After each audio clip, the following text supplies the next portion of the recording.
जातील. सो मी कार्यक्रमाला सुरुवात करते. नमस्कार, जागतिक मराठी दिनाच्या सर्वांना लाख लाख शुभेच्छा. आणि आजच्या जागतिक मराठी दिवसानिमित्त सखी मंचचा हा जो कार्यक्रम आहे, छंद माझा आगळा, रंग आमुचा वेगळा, या कार्यक्रमाला आपण सुरुवात करणार आहोत. हा आजचा कार्यक्रम मुद्दाम आपण एका वेगळ्या उद्देशाने इथे साजरा करणार आहोत. आपल्याला मराठी भाषेची अतिशय मोठी आवड आहे आणि आजचा दिवस म्हणजे जागतिक मराठी दिवस जो साजरा केला जातो तो कविवर्य कुसुमाग्रज यांच्या जन्मदिवसानिमित्त हा दिवस साजरा केला जातो. कविवर्य कुसुमाग्रज नाटककार वि.वा. शिरवाडकर आणि आपल्या सर्वांचे म्हणजे सर्वसामान्यांचे लाडके तात्यासाहेब एक विलक्षण व्यक्तिमत्व होतं. मराठी भाषेमध्ये जर बोलायचं झालं तर किंवा पु ल देशपांडेंच्या भाषेमध्ये जर बोलायचं झालं तर एके ठिकाणी पु ल देशपांडेंनी त्यांच्याबद्दल असं म्हटलं होतं की मला फलज्योतिषामध्ये अजिबात रस नाही, त्यामुळे माझी जन्मकुंडली किंवा माझी रास काय आहे हे मला माहिती नाही, पण माझं तारुण्य मात्र जन्माला आलं ते कुसुमाग्रजांनी साहित्याच्या अवकाशात सोडलेल्या विशाखा या नक्षत्रावर. तर अशा ज्ञानपीठ विजेत्या कुसुमाग्रजांचा जन्मदिवस हा जागतिक मराठी भाषा दिवस म्हणून साजरा केला जातो. आणि अर्थात आपल्याला माहितीच आहे की कुसुमाग्रजांच्या हयातीत त्यांचं नाव एका ताऱ्याला दिलं गेलं. ज्ञानपीठ पुरस्कार त्यांना मिळालेला आहे. अशा कुसुमाग्रजांच्या पवित्र स्मृतीला आपण वंदन करूया आणि आजच्या कार्यक्रमाची सुरुवात करू. आजच्या या कार्यक्रमामध्ये सहभागी होणार आहेत राही लिमये, उषा कुलकर्णी, शुभांगी मांडेखारकर, मोहना टिपणीस, नंदिनी देशमुख, मेधा तेलंग, सुलभा गुप्ते, आसावरी कुलकर्णी, पूर्णिमा नार्वेकर आणि मी विनिता आपटे. तर आम्ही सगळ्या जणी आम्ही नाहीत सगळ्या सारख्या. आम्ही नाही आहोत सगळ्या सारख्या, ना आमचा रंग सारखा, ना आमचा स्वभाव सारखा. आम्ही आहोत सगळ्या मराठी भाषेला चढवतो आम्ही सुंदर साज. मराठी भाषेला चढवतो आम्ही सुंदर साज, पण तरीही प्रत्येकीचा आहे वेगळा असा बाज. कुणी निंदा कुणी वंदा, कुणी निंदा कुणी वंदा, सरस्वती पूजनाचा आहे आमचा धंदा. मराठीच्या कौतुकाचा छंद आमचा आगळा, मराठीच्या कौतुकाचा छंद आमचा आगळा, आम्हा सर्वांचा रंग असा वेगळा, रंग असा वेगळा. या वेगळ्या रंगाचं कौतुक करून आजच्या या कार्यक्रमाची आपण सुरुवात करतो आहोत. मी पुन्हा एकदा सर्वांचं या कार्यक्रमामध्ये स्वागत करते. आपल्याला माहित आहे की आम्ही सगळ्या जणी म्हणजे आम्हाला तरी एकमेकींना नक्कीच माहित आहे की आम्ही सगळ्या जणी एका वेगवेगळ्या प्रकारामध्ये साहित्याची सेवा करतो आहोत. कथा लिहितं, कुणी कविता लिहितं, कुणी कवितांना साजही चढवतं. पण त्याच्याही पेक्षा सगळ्यांच्या मधला एक समान जो धागा आहे तो आम्ही सगळ्या जणी एकमेकींना धरून आहोत. या टेक्नॉलॉजीच्या सगळ्या जमान्यामध्ये रोजच आम्ही भेटतो एका मोबाईलच्या माध्यमातून आणि तरीही आमची सुख दुःख आम्ही वाटून घेतो सातत्यानं. सुखात सुख, दुःखात दुःख आणि दुःखातनं त्या व्यक्तीला बाहेर काढायचं कौशल्य आहे हे प्रत्येकाच्या लेखणीत. याच लेखणीचा साज शृंगार आज आम्ही सादर करणार आहोत. मी सगळ्यात पहिल्यांदा राही लिमये यांचा हा साहित्य प्रकार आपण ऐकायला तिला बोलवणार आहे. राही लिमये ही म्हणजे अर्थात आमची सगळ्यांची मैत्रीण. तिने एक अलख नावाचा म्हणजे अतिलघुत्तम कथा नावाचा कथा प्रकार आमच्यामध्ये रूढ केला आहे आणि अक्षरशः चालता बोलता ती एक छोटा अलख लिहून नेहमी सादर करत असते. ही तिची हातोटी तिच्या हातच्या लाडवाच्या चवी इतकीच खुमारी वाढवणारी असते किंवा चकलीसारखी खुसखुशीत असते, कधीतरी बिघडलेल्या करंजीसारखी दुःख सुद्धा देते. पण हा अलख आहे आणि तो आज राही सादर करणार आहे. राही, पहिल्यांदा तुला अलख हा प्रकार कसा सुचला किंवा तो का लिहावा? तुला लिंक पाठवली मी, अशा त्यांनी पाठवली आणि नंतर अलख वाच. नमस्कार.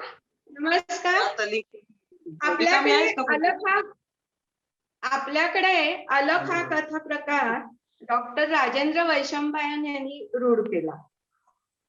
चालू आहे बघ मग जागतिक मराठी भाषा दिनानिमित्त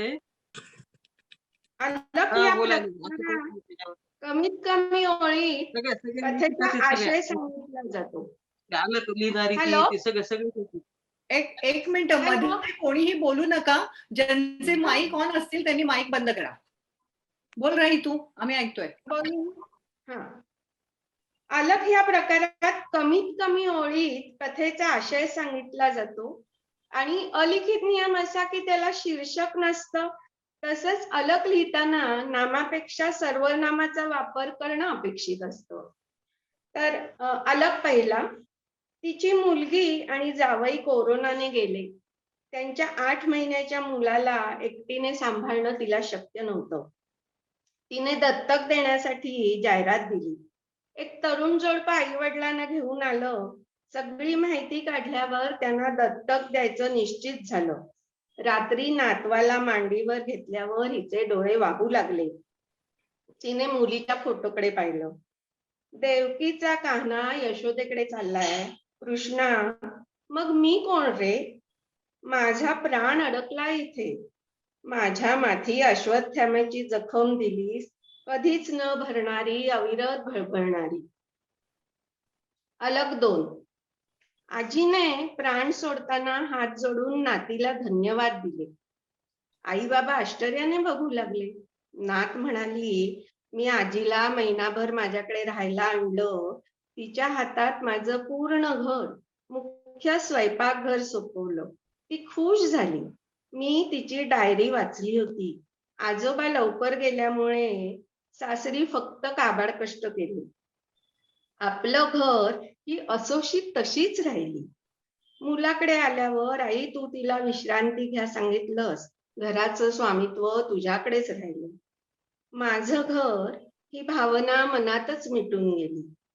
मी तिला माझं घर ताब्यात दिल्यावर लुटूपुटूची स्वामिनी झाली आणि त्या आनंदात जग सोडलं. अलग 3. तिने स्मार्टफोन हातात घेतला. फोन कसा ऑपरेट करायचा हे मुलाकडून नवऱ्याकडून शिकत होती. मुलाने फेसबुक ऍप डाउनलोड करून दिली.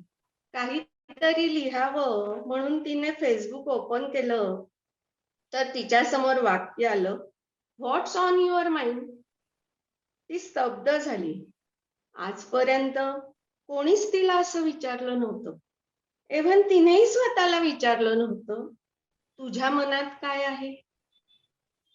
ती भरल्या डोळ्याने हसली आणि म्हणाली, थँक्यू माय फ्रेंड. अलग 4. तो गेला. ती 58 वर्षाची. मुलगी परदेशात. आई भाऊ घरी राहायला बोलवत होते. पण तिला त्याच्या आठवणीसह आपलं घर छान वाटत होतं. 6 महिन्यात ती सावरली. स्वतःला घराबाहेर निरनिराळ्या गोष्टीत गुंतवायला लागली. आयुष्य एन्जॉय करत होती. दीर, आई, भाऊ एकदम घरी आले. तिला आश्चर्य वाटलं. भाऊ म्हणाला, तू लग्न करणार का? आत्ता? मला गरज नाही. अगं, ह्या वयात पण पुरुष फसवतात. तू सगळीकडे हिंडते,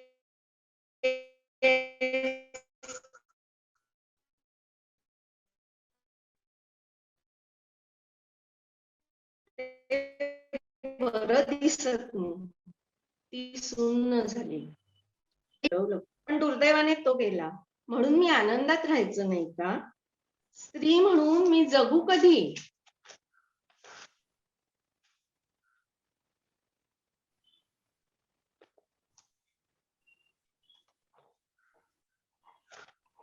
अलग 5. ती खुदकन हसली. तिचं आवडतं गाणं लागल्यावर त्याने टीव्हीचा आवाज मोठा केला होता. तिला स्वयंपाकघरात ऐकू यावा म्हणून. आज टेबलावर ताजे पेरू दिसत होते. लहानपणापासून अबोल आहे तिला माहित होतं.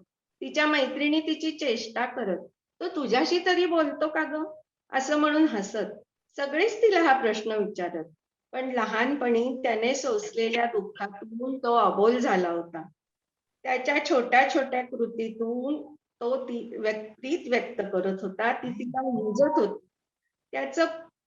त्याचं प्रेम आणि संसार अधिकच बहरत होता तिच्या समंजसपणामुळे आणि त्याच्या प्रामाणिक सच्च्या स्वभावामुळे. धन्यवाद. खूप छान. खूप वेगळा हा साहित्य प्रकार आहे आणि मला असं वाटतं, मला एक रेफरन्स द्यावासा वाटतो. असं म्हणजे कुसुमाग्रज जेव्हा 27 फेब्रुवारी हा जागतिक मराठी दिवस म्हणून साजरा केला जात असे, त्यावेळेला ते दरवेळेस असं म्हणायचे की माझा वाढदिवस आहे याचा अर्थ किंवा माझ्यासाठी हा जागतिक मराठी दिवस साजरा केला जातो याचा अर्थ माझंच दळण दळायला पाहिजे असं नाही. तर तुम्ही दुसऱ्या कोणाचं साहित्य वाचलत किंवा मराठीची सेवा केली तरीही ती तितकीच महत्वाची आहे.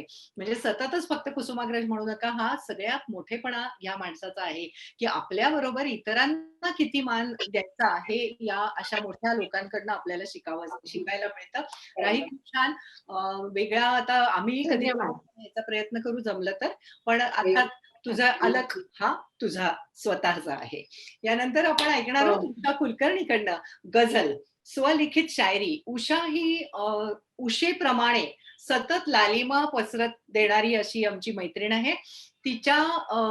तिच्या प्रतिभेला मी कुठलंच नाव देऊ शकत नाही. इतकी ती सर्व विषयांमध्ये पारंगत आहे. संसारातले व्याप, ताप, मनस्ताप सांभाळून सुद्धा अतिशय मनापासून शब्दांवर प्रेम करणारी उषा ही कुठेच कमी नसते. शायरी लिहायला लागलं तर तिच्या इतक्या शायरी ती भराभरा सांगायला लागते, म्हणजे स्वरचित शायरी असतात. गाण्यांच्या जर भेंड्या खेळायला सुरुवात केली तर उषा इतकी गाणी कुणालाच येत नसतात.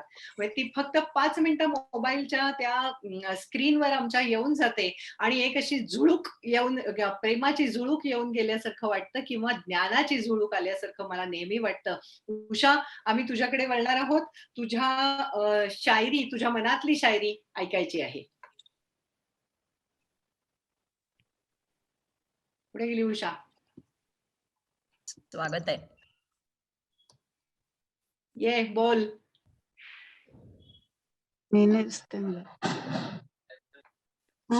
बोल बोल बोल बोल, ऐकायला येतंय. हॅलो, माझं ऐकू येतंय का? हो, एकदम मस्त.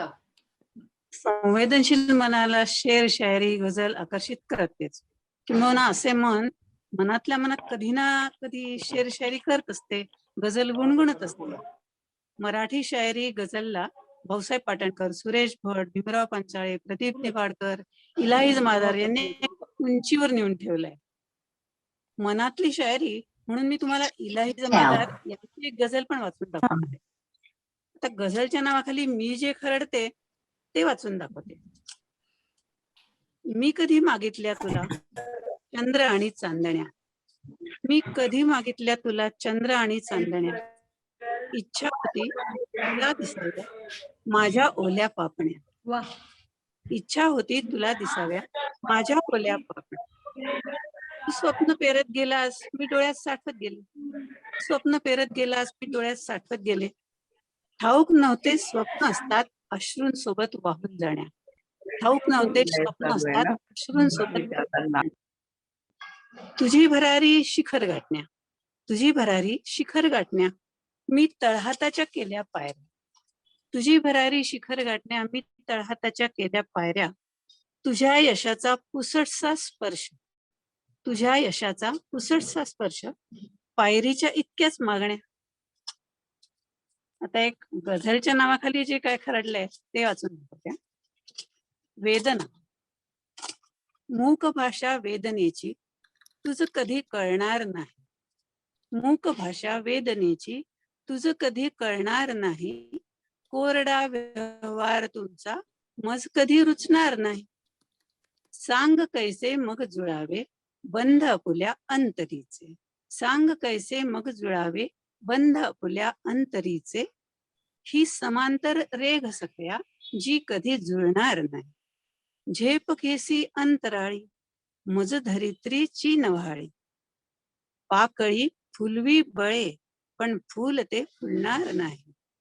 शब्द सुरलय ताल साधून गीत जरी तू गायले, शब्द सुरलय ताल साधून गीत जरी तू गायले. भाव नसतात त्यात मग ते अंतरी भिडणार नाही. तुझ यशाची धुंद आहे गाठसी शिखरे नवी, तुझ यशाची धुंद आहे गाठसी शिखरे नवी. जिंकिले तू जग जरीही, जिंकिले तू जग जरीही मी तुला हरणार नाही. या दिखाव्याच्या जगी रे नित्य सारे बदलते, या दिखाव्याच्या जगी रे नित्य सारे बदलते. आज जे ओठात आहे ते उद्या असणार नाही. तृप्त मी, तृप्त मुक्त बंदिस्त आनंद. Internet connection. ठीक आहे. हो, खूप छान. मस्त. भाऊसाहेब पाटणकरांचा उल्लेख आला की अनेक गझल आणि शायरी त्यांच्या आठवायला लागतात. मराठीमध्ये शायरी हा प्रकार भाऊसाहेबांनी रुजवला आणि त्याच वेळेला ते असं म्हणत राहिले की मराठी आणि उर्दू या 2 भाषेला नजाकत आहे, पण मराठी मधला शायर हा उर्दू शायर सारखा रडका नाही. तो उर्दू शायर जो आहे तो सतत त्या प्रेमाच्या कैफामध्ये रडत असतो आणि त्याला सातत्याने आपल्याकडे कमीपणा घ्यावासा वाटतो. पण मराठी शायर हा जो आहे तो बेधडक आहे आणि तो जे बोलतो ते करून दाखवतो. म्हणजे त्यांची शायरी जर एखादी उदाहरणादाखल सांगायची झाली तर भाऊसाहेब पाटणकर असं म्हणत असत, लागला धक्का तिचा जोरात पण होता मऊ. लागला धक्का तिचा जोरात पण होता मऊ. ती म्हणाली सॉरी मला, मी म्हणालो थँक्यू. तिरप्या तिच्या नजरेवरी बेहद्द झालो खुश मी. तिरप्या तिच्या नजरेवरी बेहद्द झालो खुश मी. आज पण कळते मला ती ऐसीच बघते नेहमी. तर असा भाऊसाहेबांचा शायर हा खूप गमत्या करणारा असा शायर आहे. त्यामुळे भाऊसाहेब पाटणकरांनी आपल्या मराठीला जे वरदान दिलं शायरीचं ते अलाहिदा. इलाही जमादारांचं नुकतंच निधन झालं, पण त्यांच्या गझला सुद्धा अशा ओठावर येण्यासारख्या आणि हृदयापर्यंत जखमा करून जाण्यासारख्या गझला त्यांनी लिहिल्या. अशा या गझला पुढे शुभांगी मांडे खारकरीला. शुभांगी मांडे खारकर आत्ताच एका भयानक अनुभवातून गेली आहे. कोविड मधनं ती कोविड सर्व्हायव्हर आहे, त्यामुळे तिच्याकडे अँटीबॉडीज खूप आहेत. आता तिला थकवा जरी आला असला तरी आपण सगळे सेफ आहोत. त्याचं कारण म्हणजे आता आपल्याला कुणाला कोविड झालं तर तिच्या अँटीबॉडीज आपण घेऊ शकतो आणि आपण बरे होऊ शकतो. तर अशी शुभांगी ही संवेदनशील आहेच, त्याशिवाय तिच्या ज्या कविता आहेत त्या एक वेगळ्या परिमाण देणाऱ्या कविता आहेत. म्हणजे तिने सहज म्हणून कुठली तरी कविता बोलावी आणि त्याच्यामध्ये अंतर्मुख होऊन आपण विचार करावा, अशा तिच्या कविता ती नेहमी बरेचदा मी तिच्या फेसबुकवर वगैरे वाचत असते आणि कधी कधी ती आम्हाला या आमच्या संच कथा सखी संच जो आहे त्याच्यातनं ती कविता देत असते. आणि त्यावरनं मला नेहमी असं वाटतं की कुसुमाग्रज असं म्हणत असत की विजयासाठी कविता माझी कधीच नव्हती. विजयासाठी कविता माझी कधीच नव्हती, म्हणून नव्हती भीती तिजला पराजयाची. जन्मासाठी हटून केव्हा नव्हती बसली, म्हणून नाही खंत ही तिजला मरावयाची. विजयासाठी कविता माझी कधीच नव्हती. अशाच निरलसपणे शुभांगी कविता लिहित असते आणि आज आपण तिची कविता नक्की ऐकणार आहोत. शुभांगी. येस. नमस्कार, आवाज येतोय? हो, येस. पहिली कविता आहे अक्षय नाते. अवचित भेटली राधा, अवचित भेटली राधा, हरपून गेला. कालिंदीच्या वर्णावती तो काळ थबकुनी गेला. वाळूत रुतती पाऊले, ऋणझुणली पाऊल वाट, किणकिणली कंकणे धीट, ते अधिक काजळ तीट. पुसता कुशल राधेचे ते स्मित तिचे आश्वासक. पुसता कुशल राधेचे ते स्मित तिचे आश्वासक. नजरेस मिळता नजर कृष्ण ओशाळून गेला. कशी अवचित भेटलीस आज, कशी अवचित भेटलीस आज, पुसता घननीळ राधेस. मी रोजच येते येथे तव भेटीची ती ओढ.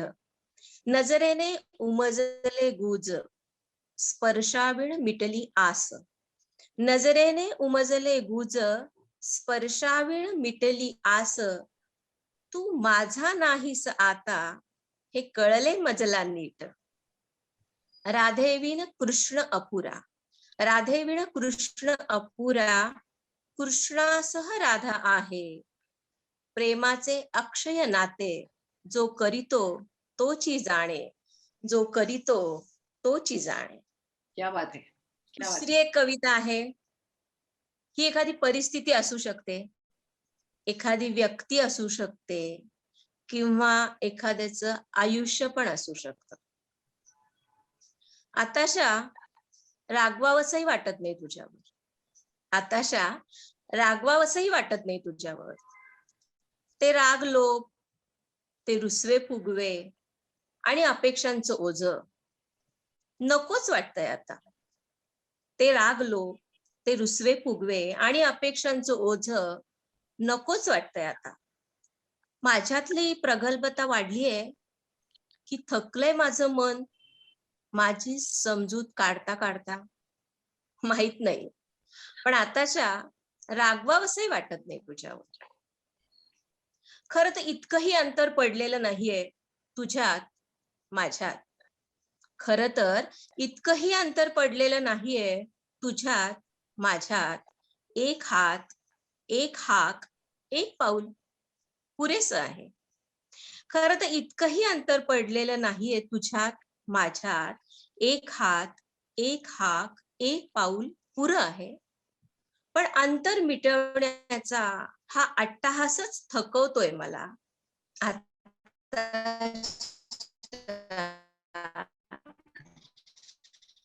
रागवावंसंही वाटत नाही. आपण आपल्या ग्रहांवर कुठलाच ग्रह करून न घेता राहूयात आता. आपण आपल्या ग्रहांवर कुठलाच ग्रह करून न घेता आणि भेटलोच कधी कुठल्या वळणावर तर देऊयात एक छानसं स्मित आणि जाऊयात परत आपापल्या वाटेनं. जी लिहिली आहे प्रार्थनात, तुझी तुझ्या, माझी माझ्या. आजकाल रागवावंसंही वाटत नाही तुझ्यावर. आजकाल रागवावंसंही वाटत नाही तुझ्यावर. मला हा बोल. आणि आता एक तिसरी छोटीशी कविता, स्पर्श. एक स्पर्श देहातून आर पार निघून गेला. एक स्पर्श देहातून आर पार निघून गेला. एक स्पर्श मनामध्ये खोलवर दडून बसला. एक स्पर्श देहातून आर पार निघून गेला. एक स्पर्श मनामध्ये खोलवर दडून बसला. एक नजर कायेची, एक नजर मायेची. एक नजर कायेची, एक नजर मायेची. एक उसासा अजून मात्र उसासतच राहिला. एक आठवण आठवणींची, एक आठवण आठवणींची. एक आठवण असोशीची, एक आठवण असोशीची. एक आठवण तुझी माझी नजरेनं सांगण्याची. एक जन्म तुझा माझा खूप काही ठरवण्याचा. एक जन्म तुझा माझा खूप काही ठरवण्याचा. एक जन्म तुझा माझा ठरवलेलं आठवण्याचा. एक जन्म तुझा माझा ठरवलेलं आठवण्याचा. धन्यवाद. मस्त. आणि मी मात्र तुझ्यावर रागवले. तू मगाशी म्हणालीस की रागवायचंही विसरलीस, पण मी तुझ्यावर रागवले कारण लाडू आलेला नाही. देणार आता तू देणार बरी झालीये, लाडू वाजायला घे. अगदी नक्की नक्की नाही नक्की. खरंच बरं वाटलं तुला बघून. एक तर खूप आम्ही काळजीत होतो सगळ्याच जणी, कारण आता कोविड हा बागुलबुवा झालेला आहे. म्हणजे हो झालाय कोणाला असं म्हटलं तरी इथे धडधड धडधड व्हायला लागतं आणि आम्हाला दम लागायला लागतो. त्यामुळे तू बरी झालीस, खूप छान.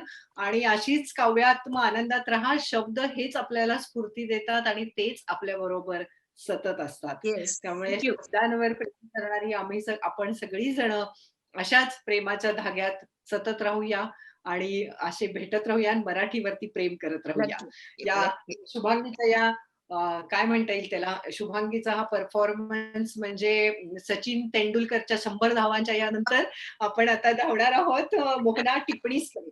मोहना ही मोहनाच्या बद्दल सांगायचं झालं तर टेलर मेड लेखिका असं मी तिला म्हणते. म्हणजे तिला आपण म्हणलो की आता देवीवरती 8 दिवस कविता लिहायच्या आहेत, की मोहना देवीवरती 16 कविता लिहून रिकामी होते आणि रोज सकाळी एक एक कविता पोस्ट करते. म्हणजे तिच्या ह्या हातोटीला काय म्हणावं तेच कळत नाही. कुठलीही गोष्ट हातात घेतली की त्याला एक वेगळं परिमाण देऊन त्याच्यामध्ये तिचा जीव ओतणं हे मोहनाचं कौशल्य आहे. मोहनाचं आणखीन एक मुद्दाम उदाहरण आणि हे सांगावंसं वाटतं म्हणजे समाजसेवा. स्वतः त्यामध्ये गुंगून न राहता पण आपण काहीतरी ज्या समाजाचं देणं लागतो आहोत त्या समाजाला भरभरून काहीतरी द्यायचं, ही एक गोष्ट आणि हे एक सुकाणू मोहनाने हातात घेतलेलं आहे. म्हणजे ती वारी बरोबर जेव्हा चालत जाते तेव्हा ती तिचा स्वार्थ असतो की तिला चालत जायचं आहे आणि त्याच्याच बरोबर ती परमार्थ करत असते, त्या वारकऱ्यांना ती मदत करत असते, त्यांचा मेडिकल कॅम्प घेत असते आणि अशा कितीतरी गोष्टी मोहना जाता जाता करते. हे तिचं कौशल्य, हे मला असं वाटतं की ह्या कौशल्याला सुद्धा शब्दांवरचं प्रेम हेच नक्की इप्सित आहे. तर मोहनाचे आपण स्वरचित साहित्य प्रकार ऐकूया. तिला आम्ही नेहमी असं म्हणतो की साहित्य संमेलन एक दिंडी आहे, पण तुझी दिंडी हेच साहित्य आहे. त्यामुळे आज तुझ्या दिंडीतलं साहित्य आम्हाला ऐकायचंय. Mic on Mohana, mic on. आम्ही करू. हा झाला. हा, धन्यवाद विनीता. सर्वांना मराठी भाषा दिनाच्या शुभेच्छा देते पहिले. आणि साहित्य संमेलन एक वारी हे मला जे सांगितलंय त्यात साहित्याची संमेलन हे थोडक्यात मी त्याच्याबद्दल थोडी माहिती सांगते की महाराष्ट्रात धार्मिक आणि सांस्कृतिक परंपरा असलेली वारी म्हणजे भक्तांसाठी एक पर्वणीच असते.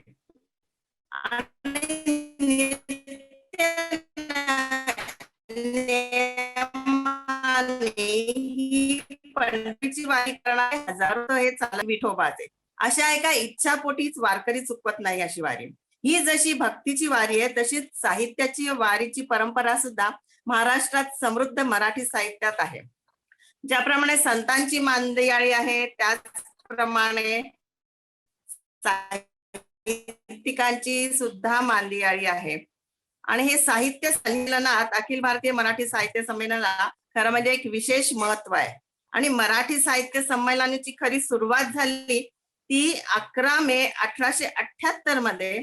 आणि हे पहिले पुण्यातील संमेलन जे आहे ते हिराबाग येथे आणि त्याच्या अध्यक्षस्थानी होते न्यायमूर्ती रानडे.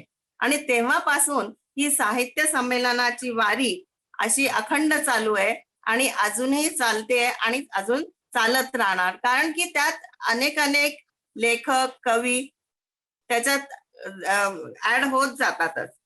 तर आता आपली जी वारी आहे साहित्याचं संमेलन आहे ते आता नाशिकला आहे.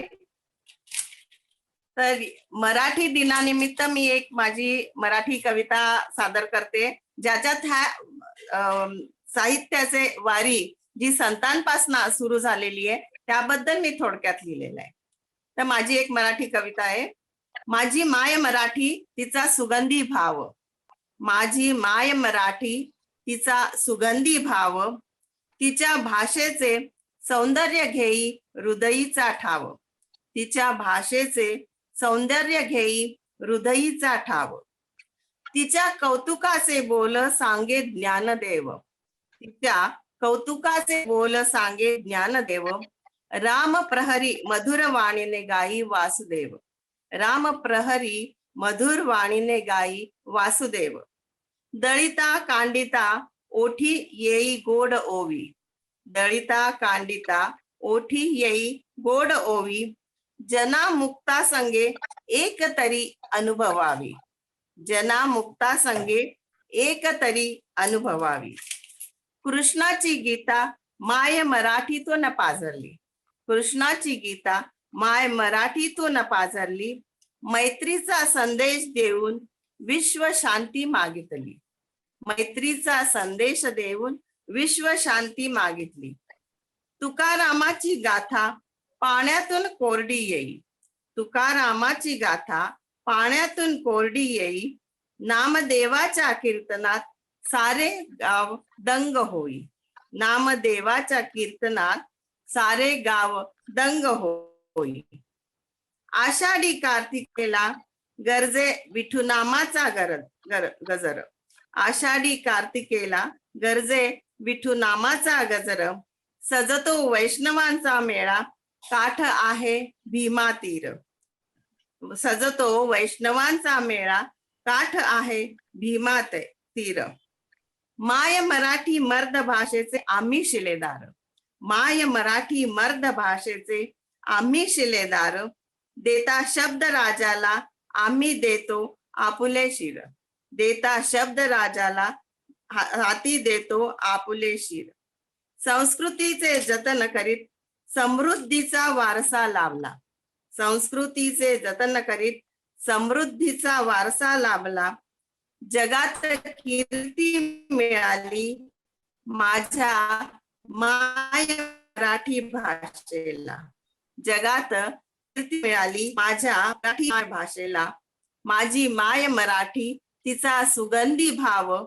तिच्या भाषेचे सौंदर्य घेई हृदयीचा ठाव. तिच्या भाषेचे सौंदर्य घेई हृदयीचा ठाव. धन्यवाद. क्या बात है मोना. तुला म्हणजे आता 2-3 विषय द्यायला हवे होते ऍक्च्युली.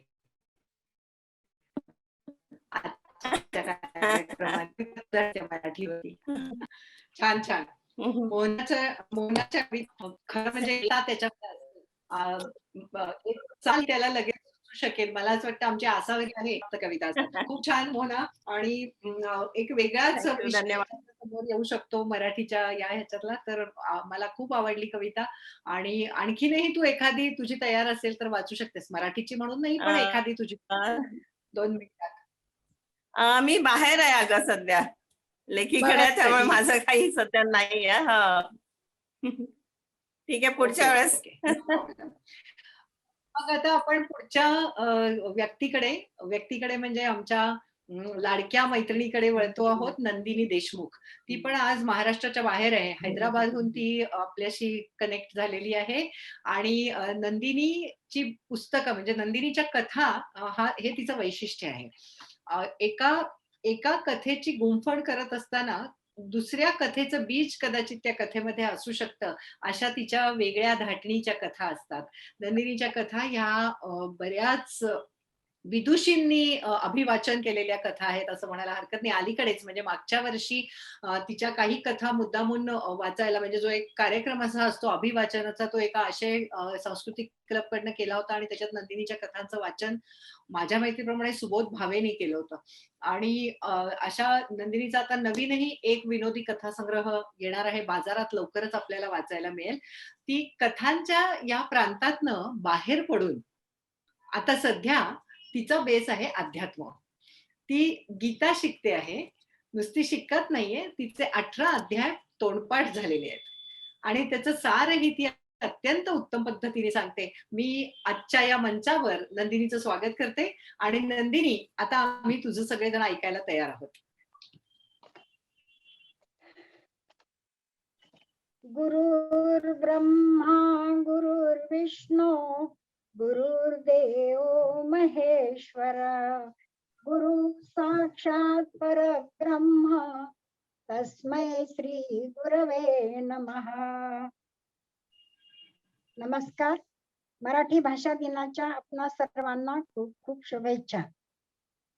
भगवद्गीतेबद्दल मी काही बोलावे एवढी माझी पात्रता नाही, त्याची मला पुरेपूर कल्पना आहे. पण या कार्यक्रमाच्या निमित्ताने 2 शब्द बोलायची संधी मला मिळाली, हे मी माझे भाग्य समजते. तेरे पॉलिसी सेंटरने हा कार्यक्रम आयोजित केला, त्याबद्दल मी त्यांची आभारी आहे. गीता एक आध्यात्मिक अनुभव.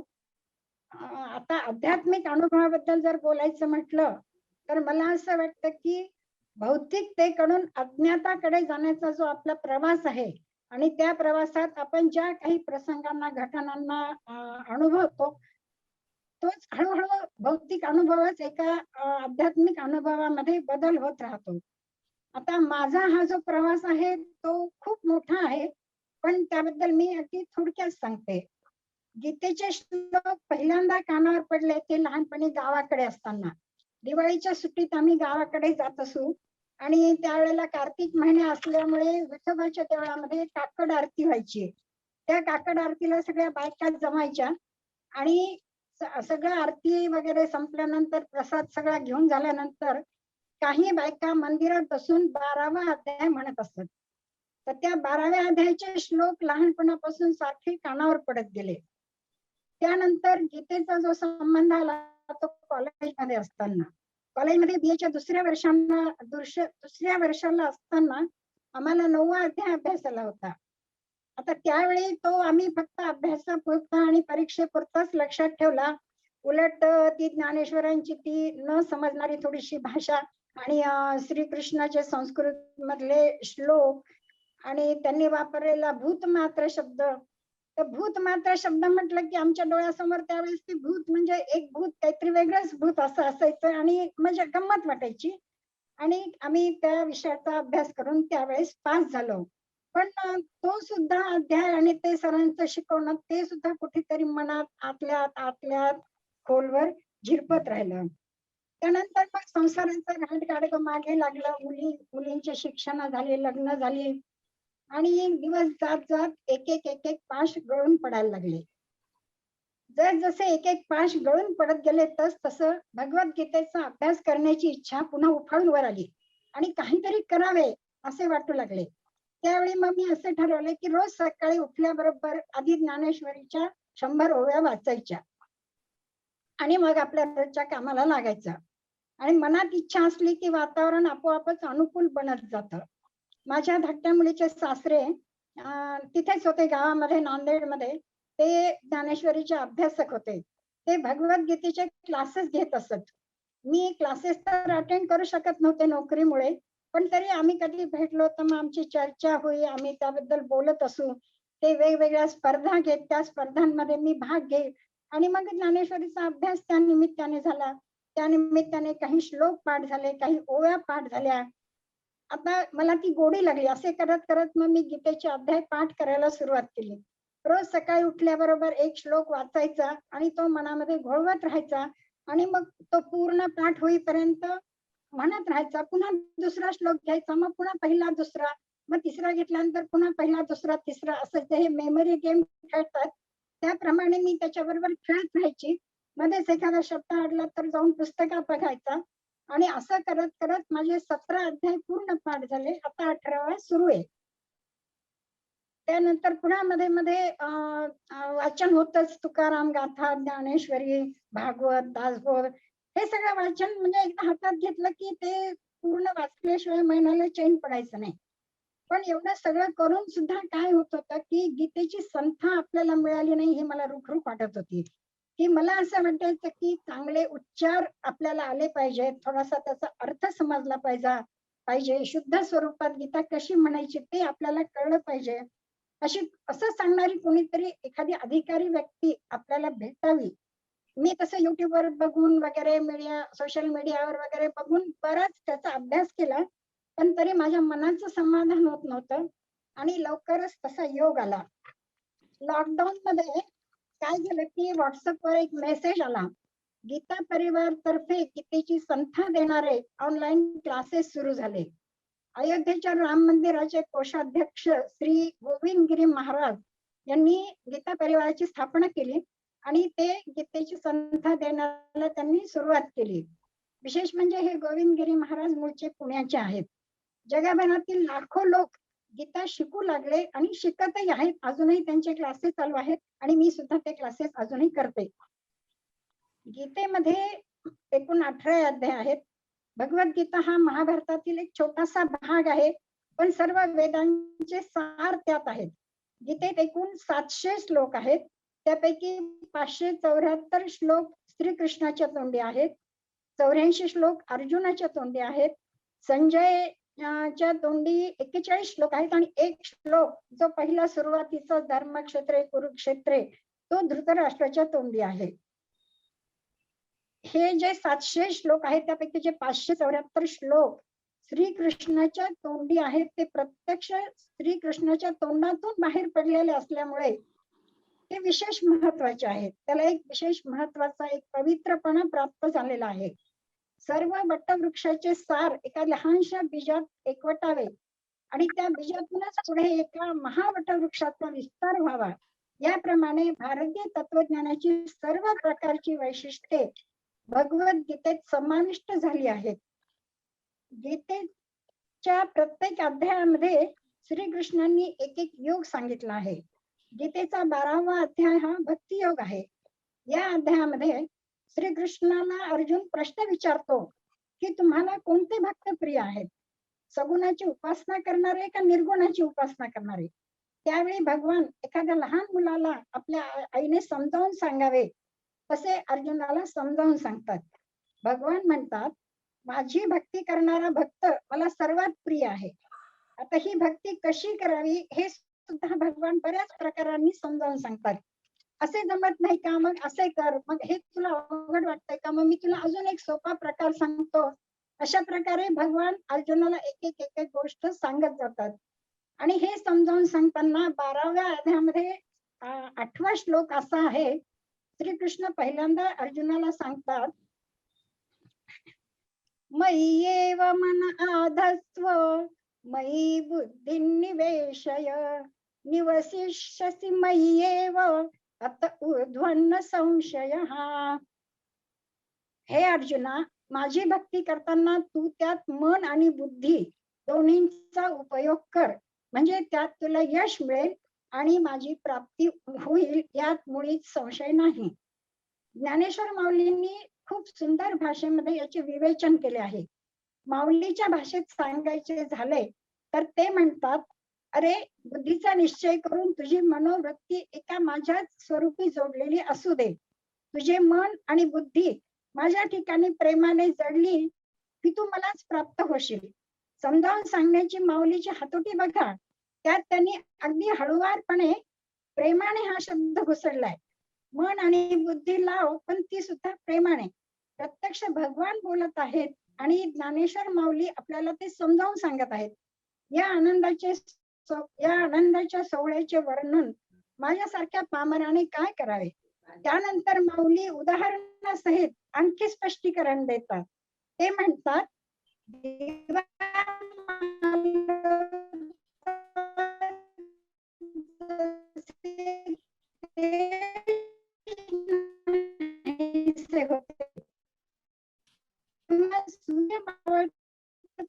प्रकाश नाही होत, बाहेर जाणाऱ्या प्राणाबरोबर नाहीसा होतो आणि एका तुझ्या मनातला अहंकार निसा झाला की तू माझ्याच रूपात लीन होशील. शेवटी भगवान अर्जुनाला हे शब्देवर सांगतात. म्हणजे या ठिकाणी भगवान स्वतःची शब्दींची ओवी अशी आहे, यया बोला काही अनारिसे नाही, आपली आन पाही वाहतू असेगा. प्रत्यक्ष देवांनी स्वतःची शपथ घेऊन अर्जुनाला असे सांगितले आहे. आता यावर आपण काय बोलणार. हा सगळा संवाद लढिवाळपणाचा आहे. आई आणि मुलामध्ये जसा चालतो तसा. पुढे तर भगवान म्हणतात, ठीक आहे, तुला हे अवघड वाटतंय ना, मग मी अजून सोपे करून सांगतो, तू या गोष्टीचा अभ्यास कर. अरे अभ्यासाने काय शक्य होत नाही, अभ्यासाने न मिळण्यासारखे असे काहीही नाही, म्हणून माझ्या प्राप्तीसाठी तू अभ्यासाला लाग. आता आपल्याला प्रश्न पडेल की मन आणि बुद्धी लावायची आणि वर पुन्हा अभ्यास करायचा कसे शक्य आहे. आपल्या रोजच्या कामातून देवाला नमस्कार करण्यापुरता वेळ आपण कसा बसा काढतो, पण यातला बिटवीन दी लाईन्स हा अर्थ समजून घेतला तर आपले काम सोपे होईल.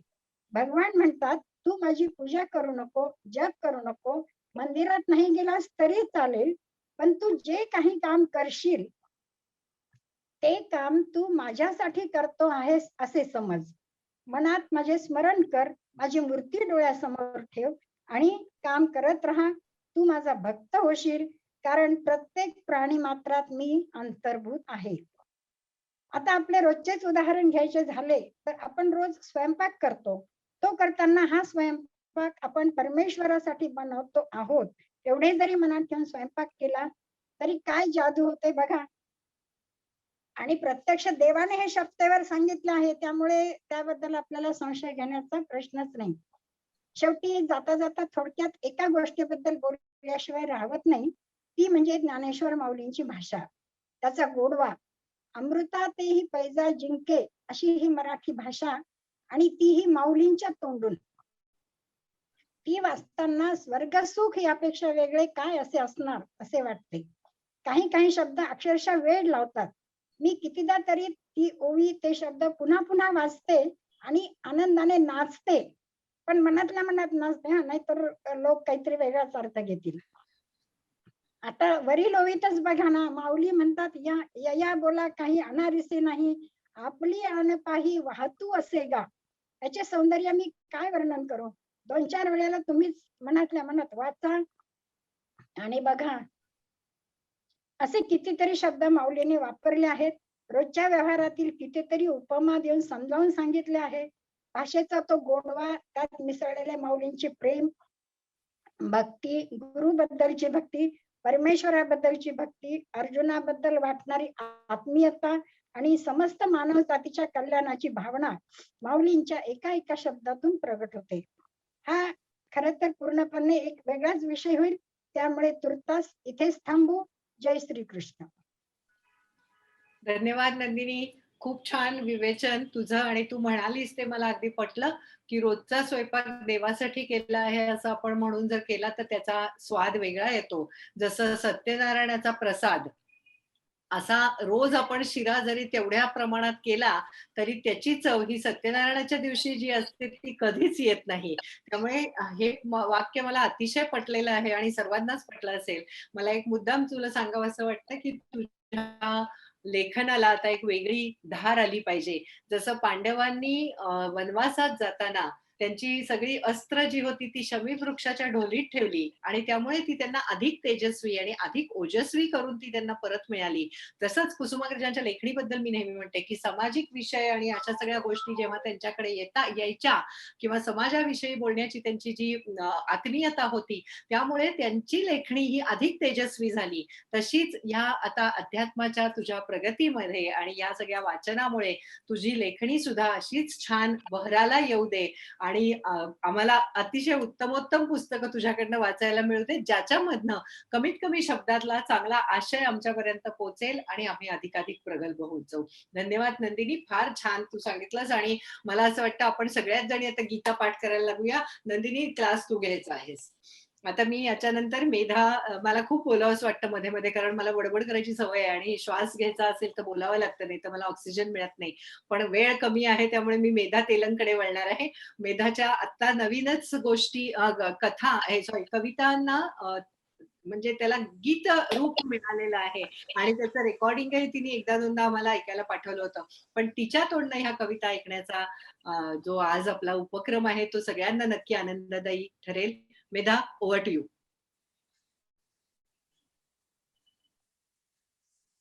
Mic on. माईक. हॅलो. हा, येतं ऐकायला.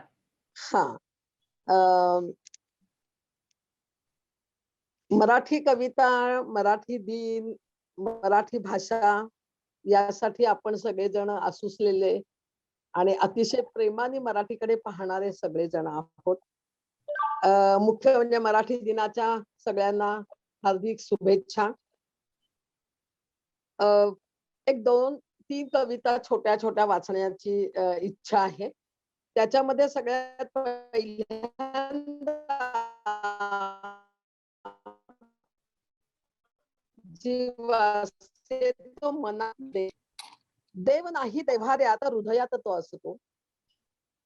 विचारात होतो व्यक्त भाव मनाचा सांगतो. मनातील ते विचार मौनातून चितारतो. कळण्याशी संवादून चित्रमनी रेखाटतो. देव असतो मनात मूर्ती आपण पूजितो. ओथंबून कल्पनेत आहे तो असे मानतो. झाडे फुले पाने छान धनधान्य पिकवितो. निसर्गाचा साक्षीदार गंध मनात भरतो.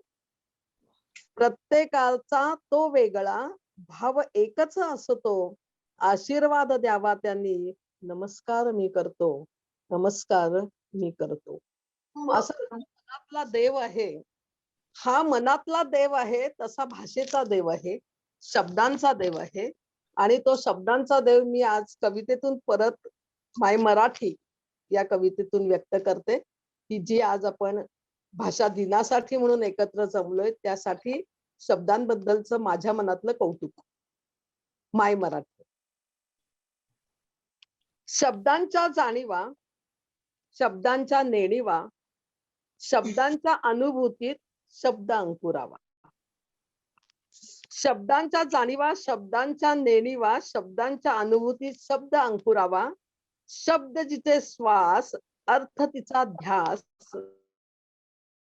की तुमची आमची खास. मराठीत लिहितो श्री गणेशा. मराठीत लिहितो श्री गणेशा, जो जीवनाला आकारतो. मराठीत लिहितो श्री गणेशा, जो जीवनाला आकारतो. कसं जगावं सांगून सुंदर चित्र साकारतो. मौनातले इशारे व्यक्त करावे मराठीतून. मौनातले इशारे व्यक्त करावे मराठीतून. शब्दांच्या राज्यात हरवून जावे मनापासून. हे माझे भाग्य आहे, शब्द मला साथ देतात. हे माझे भाग्य आहे, शब्द मला साथ देतात. तुमच्यासारखे जाणकार रसिक पाठीवर थाप देतात. तुमच्यासारखे जाणकार रसिक पाठीवर थाप देतात. अजून एक शेवटची छोटीशी कविता. वेचू चांदण्यांचे मोती. आज जे आपण सगळे एकमेकांना भेटलो आहोत त्या संदर्भातला थोडासा आशय आणि विचार त्याच्यामध्ये मांडलाय. चांदण्यांचे मोती वेचतोय म्हणजे सगळे शब्द हे जणू चांदण्या रूपी आहेत आणि ते शब्द आपण आज वेचतो आहोत. वेचू चांदण्यांचे मोती छान क्षण टिपायला. आज आपण टिपतोय ते सुंदर क्षण. वेचू चांदण्यांचे मोती छान क्षण टिपायला. धुंद होऊन भेटूया सहवास लाभायला. सहवास पण लाभायला पाहिजे, एकमेकांनी एकमेकांना भेटायला पाहिजे. व्हावत असं लवकरच. तृप्त झाले मन माझे शब्द चांदण्यांच्या रूपी. तृप्त झाले मन माझे शब्द चांदण्यांच्या रूपी. कधी भेट होत असे छान सुगंधाची कुपी. कधी भेट होत होईल किंवा होत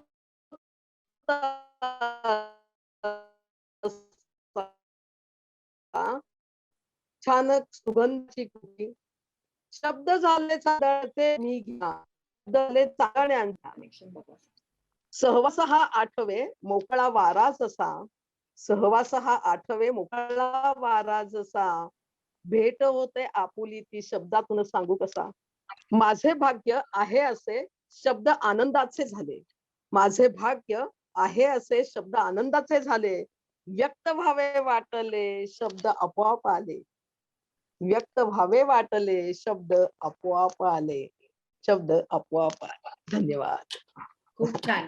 तुकाराम बुवांच्या वचनाची आठवण आली. आम्हा घरी धन शब्दांची रत्ने. शब्दांची शस्त्रे यत्न करू. शब्दचे अमुचे जीवाचे जीवन. शब्देची गौरव पूजा करू. किंवा कवी कुसुमाग्रज म्हणत असत, मी शब्दांच्या घालून बसतो अमापराशी. जखमी होता धावत जातो शब्दांपाशी. शब्दाची झाले मालक अमुच्या सर्व जिण्याचे. जनावराने काबीज केला हा दरवेशी. जनावराने काबीज केला हा दरवेशी. इतकं आपल्या आयुष्यामध्ये शब्दांचं असंच आणि ते पोहोचवलंच. खूप छान. नेहमी असं म्हणतात की आपल्या सगळ्यांना शिवाजी राजांबद्दल प्रेम आहे किंवा त्यांच्याबद्दल आपल्या मराठी मनाला अत्यंत मोठा अभिमान आहे. पण आपल्या घरामध्ये शिवाजी जन्माला यावा का, तर आपल्याला कधीच नको. शिवाजी हा दुसऱ्याच्या घरी जन्माला यावा असं वाटत असतं.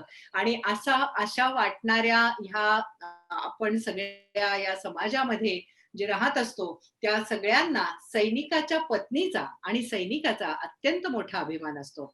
आपल्या या सखी मंचामध्ये एक सैनिकाची पत्नी आहे, सुलभा गुप्ते. सुलभाचं वैशिष्ट्य मी सर्वांना सांगायची खरं तर आवश्यकताच नाही, पण इतकी गोड बाई मला असं वाटतं की आपल्या आयुष्यात आली हे आपल्या सगळ्यांचं भाग्य आहे. ती वयाने फक्त 75 वर्षाची आहे आणि या 75ला न साजेल अशा उत्साहाने आपल्यालाही मागे टाकेल अशा सगळ्या गोष्टी ती दिवसभर करत असते. हे तिला कसं काय जमतं, तर ह्याचं उत्तर मला एकच वाटतं की बहुतेक तिला सूर्याची एनर्जी मिळते. कारण आपण सौर ऊर्जेवरती जर चाललो तर बाकी काहीच लागत नाही, नाही का? तसं सुलभाचं झालेलं आहे. ती उत्तमोत्तम पदार्थ करते. मासे म्हणायचे ते मासे चांगले करते, फिश मटण चांगलं करते, सगळे गोड पदार्थ चांगले करते, गोड बोलतेही, रागवत नाही कधीही. अशा सगळ्या गोष्टी तिला कशा जमत असतील हे एका परमेश्वरालाच ठाऊक, कारण त्यानंच तिची निर्मिती केली आहे.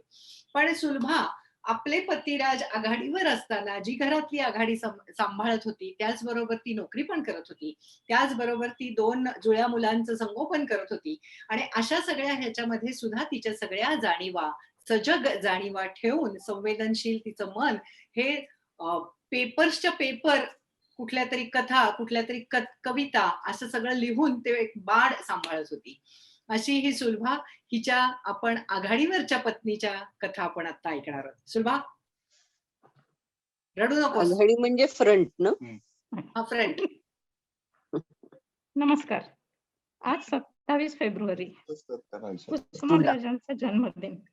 तेव्हा त्यांना वंदन करून मी माझे अनुभव सांगणार आहे. विनीताने विषय सांगितलेलाच आहे, आघाडीवरची सैनिक पत्नी. त्याकरता मी कुसुमाग्रजांच्या अविस्मरणीय कणा ह्या कवितेतील तुम्ही फक्त लढ म्हणा ह्या ओळीनेच सुरुवात करते. असे वाटते ही ओळ कविवर्य कुसुमाग्रजांनी जणू काही सैनिक पत्नींनाच उद्देशून लिहिली आहे. कारण सैनिकाचे खडतर जीवन सर्वांनाच माहीत असते, पण त्याच्या पत्नीच्या जीवनाची फारशी कल्पना कोणाला नसते. सैनिक आघाडीवर लढत असतो तेव्हा त्याच्या समोर शत्रू असतो. त्याच्या शस्त्रांची त्याला माहिती असते. शिवाय त्याने लढण्याचे ट्रेनिंग घेतलेले असते. तो एकाच आघाडीवर लढत असतो. मात्र एखादी मुलगी ज्या दिवशी सैनिकाशी लग्न करते त्याच दिवसापासून तिला अनेक आघाड्यांना तोंड द्यायचे असते. आपल्याला कोणकोणत्या आघाड्यांवर लढायचे आहे याचे तिला ना ट्रेनिंग असते ना कल्पना. बसून होती. मी बडबडी हळूच तिला विचारले तेच ठराविक प्रश्न, तुमचे नाव, गाव. ती थोडक्यात उत्तर देऊन पुन्हा गप्प. गळ्यात उलट्या वाट्यांचे नवीन मंगळसूत्र, हिरव्या बांगड्या, हातांवर नुकतीच लावलेली मेहंदी नववधूच दिसत होती. संभाषण वाढवावे म्हणून मी विचारले, अरे वा, मेहंदी अगदी ताजी दिसते. नवीनच लग्न झाले वाटतं. नवऱ्याकडे निघालात? हे प्रश्न बाहेर पडले मात्र आणि तिचा बांध फुटला.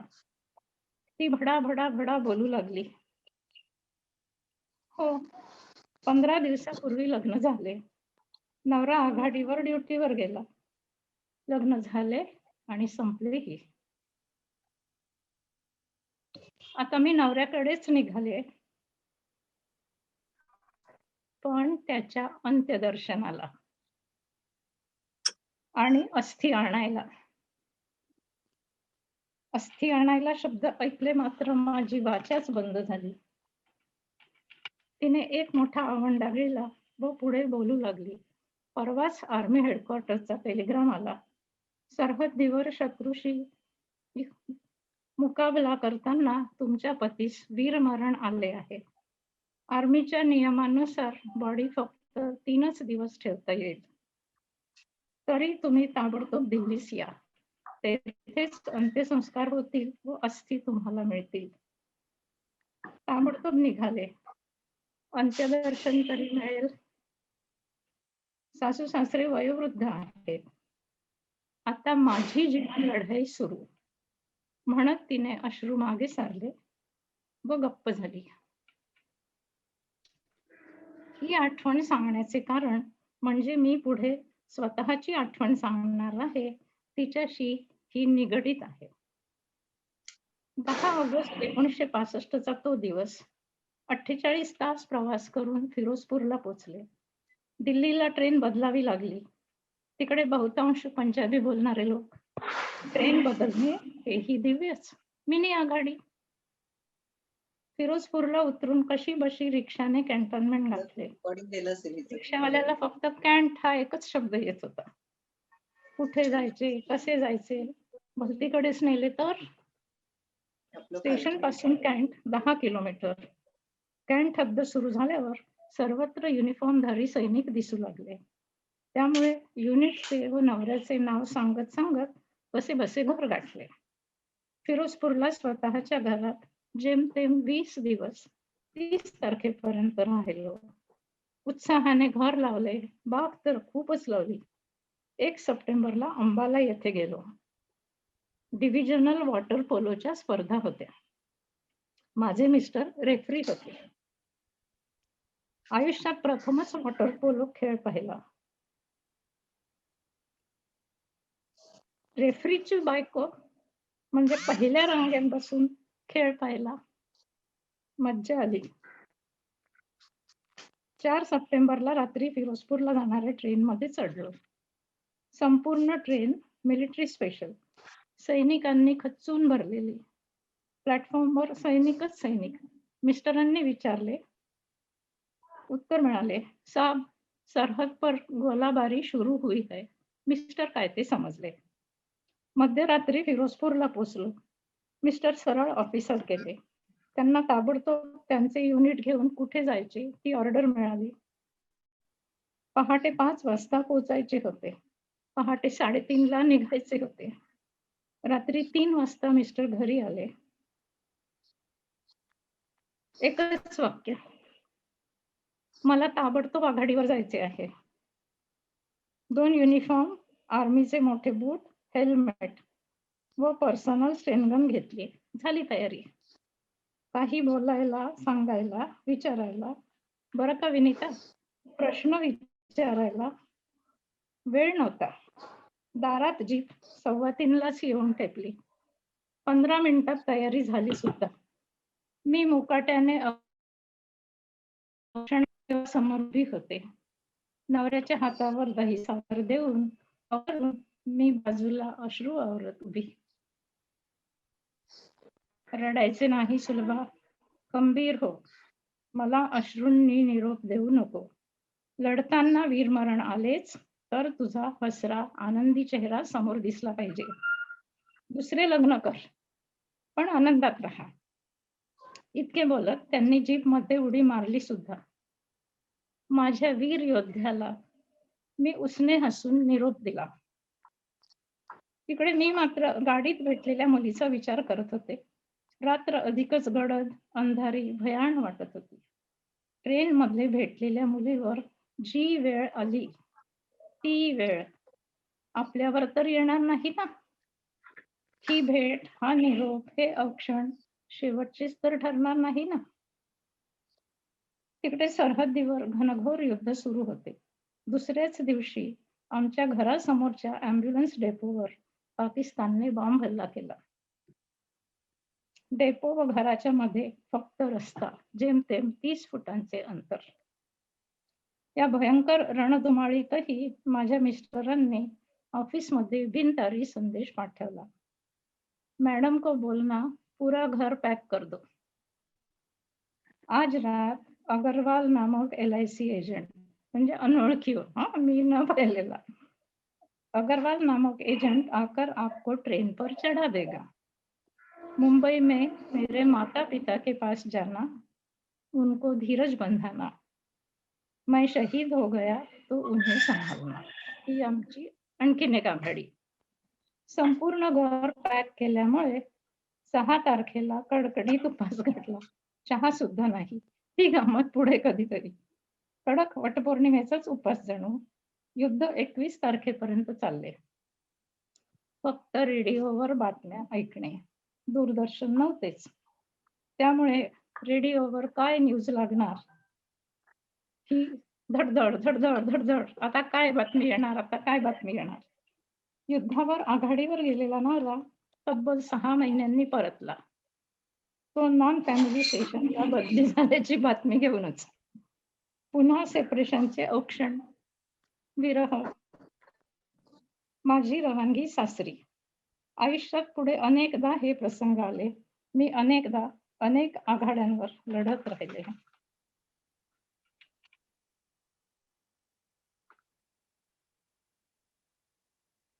वारंवार सेपरेशन, अगदी थोड्या अवधीत तिला अचानक संपूर्ण घर पॅक करणे, एका गावाहून दुसऱ्या गावाला जाण्याची तयारी करणे, मुले लहान असतील त्यांना सांभाळून सर्व करणे, महत्वाची कागदपत्रे सांभाळणे, पैसे सांभाळणे, या सगळ्या आघाड्यांवर तिला एकटीलाच लढायचे असते. सैनिकाची पत्नी ही एक प्रकारे त्याचा कणाच असते. पत्नी खंबीरपणे त्याचे आई वडील, कुटुंबीय, मुलांच्या जबाबदाऱ्या सांभाळत असते. म्हणूनच आघाडीवर सैनिक शत्रूवर लक्ष केंद्रित करू शकतो.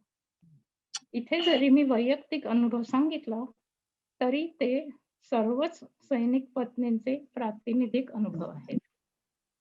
कविवर्य कुसुमाग्रजांनी तुम्ही फक्त लढ म्हणा ही वाक्य आम्हाला जन्मभर अनेक आघाड्यांवर खंबीरपणे न डगमगता लढण्याचे बळ देते.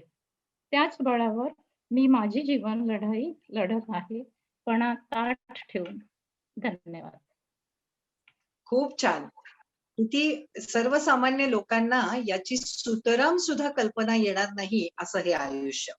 मला असं वाटतं की कुसुमाग्रजांनी प्रतापराव गुजरांच्या लढाईच्या मोहिमेच्या वरची जी कविता लिहिली आहे त्याच्याबद्दल बाबासाहेब पुरंदरे यांनी एकदा असं म्हटलं होतं की कुसुमाग्रजांनी जर कुठलंच साहित्य लिहिलं नसतं, काहीही साहित्याची निर्मिती केली नसती, तरी सुद्धा त्यांना ज्ञानपीठ पुरस्कार मिळाला असता. कारण त्यांनी हे एक अजरामर काव्य जे लिहून ठेवलेलं आहे, श्रुतिधन्य जाहल्या श्रवून आपुली वार्ता, रण सोडून सेना सागर अमुचे पळता, अबलाही घरोघर खऱ्या लाजतील आता, भर दिवसा आम्हा दिसू लागली रात, वेडात मराठे वीर दौडले सात. ही कविता जी त्यांनी लिहिली ती इतकी अजरामर कलाकृती त्यांनी निर्माण केली.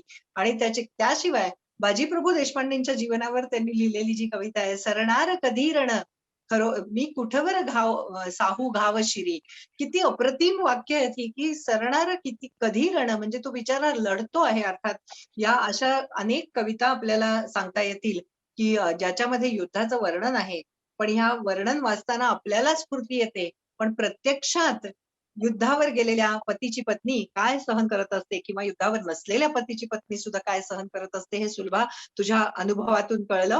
आणि फार छान शब्दबद्ध तू केलंस. खूप खूप खूप आभार. अशाच तुझ्याकडनं वेगवेगळ्या कथा आपल्या ग्रुपवरती वाचायला मिळत, तुझ्या अनुभवाचा हा जो आम्हाला उपयोग होईल तो खरंच झाला. हिदा, तू लवकरात लवकर ऑस्ट्रेलियाहून पुण्याला यावंस अशी आजच्या मराठीच्या दिवशी मी सगळ्यांच्याकडनं आशा व्यक्त करते. विजय शेजारी बसलाय त्यामुळे त्यानं नीट ऐकावं. आणि आम्ही सगळेजण त्याची वाट I think she's safe over here. Technical assistance I think she's safe over here. त्याच्या बाबतीत काहीच शंका नाही, पण एकूणच कोविडची परिस्थिती ही लवकरात लवकर आटोक्यात यावी अशी अपेक्षा व्यक्त करते. आणि अर्थातच पुढे आपल्याला कार्यक्रम चालू ठेवायचा आहे. मी या मंचावरती आमंत्रित करणार आहे आसावरी कुलकर्णीला.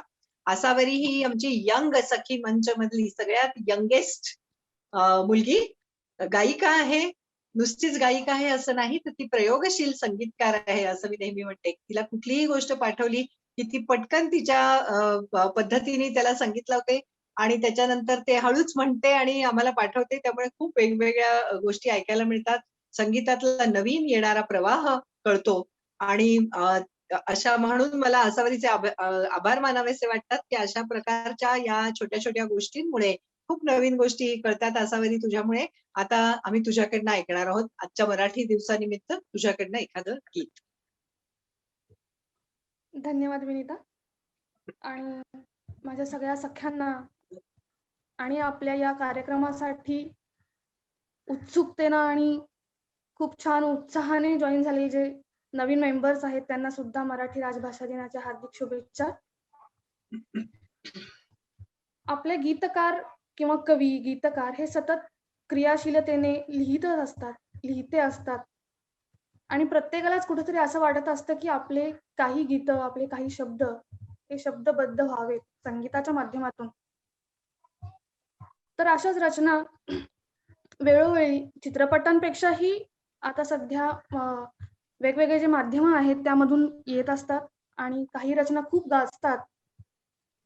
आणि सध्या तरी असं एक हे कल आहे की बोली भाषेला खूप प्राधान्य दिलं गेलंय आणि त्यामध्ये रचना सुद्धा खूप गाजतात. फक्त भारतातच नव्हे तर पूर्ण जगभरात काही गाणी लहान मुलांपासून ते अगदी मोठ्या माणसांपर्यंत मराठी येत नसतानाही त्यांना मुखोद्गत आहेत. तर आज मी अगदी नवीन कवी म्हणत नाहीये, मी काही जुन्या आपल्या प्रसिद्ध कवींबद्दलच बोलणार आहे. ज्यांच्या काही रचना चित्रपटात मधून आलेल्या नाहीत पण आता काही कॅसेट कंपन्या आणि संगीतकार हे चांगल्या रचनांचा शोध घेऊन त्यांना सतत संगीत चांगलं देण्याचा प्रयत्न करतात आणि आजच्या तरुण गायकांकडून ती गाणी खूप छान पद्धतीने गायली गेलेली आहेत. तर टाइम्स म्युझिकने मागच्या वर्षी जी प्रस्तुती केलेली आहे त्याचं नाव आहे दिवा लागू दे रे देवा हा अल्बम. आपले प्रसिद्ध संगीतकार सलील कुलकर्णी यांनी त्यांना संगीत दिले आणि आर्या आंबेकर आणि सलील या दोघांनीही काही गाणी युगुलगीतं गायलेली आहेत. आणि यामध्ये त्यांनी असा प्रयत्न केलाय की कॅसेटमध्ये एकच एक प्रकार न असता ते एखादं एक गाणं प्रेम गीतावरती, एक इगुल गीत, एक विरह गीत किंवा बाबा बोरकरांची सुद्धा कविता त्यांनी संगीतबद्ध केली जी साधारण लावणी या प्रकारात मोडते. पण आता जे मी सादर करते ती सुरेश भटांच्या एका रचनेला त्यांनी संगीत दिलंय आणि आर्यानी खूप सुंदररीत्या ते गायलेलं आहे. त्यासाठी तिने सुरुवातीला एक बंदिश म्हटली आणि त्याच्यानंतर ती रचना सादर केली. तर मी आपल्याला ऐकवण्याचा प्रयत्न करते. पिया बिन तरसत रहूं दिन रैना, पिया बिन तरसत रहूं दिन रैना, पिया बिन तरसत रहूं दिन रैना, सजन बिन जिया बेचैन बरसत मोरे नैना, पिया बिन तरसत रहूं दिन रैना, सजन सजन दारी उभा, सजन दारी उभा, काय आता करू, सजन दारी उभा, काय आता करू, घर कधी सावरू, मज कधी आवरू, सजन दारी उभा.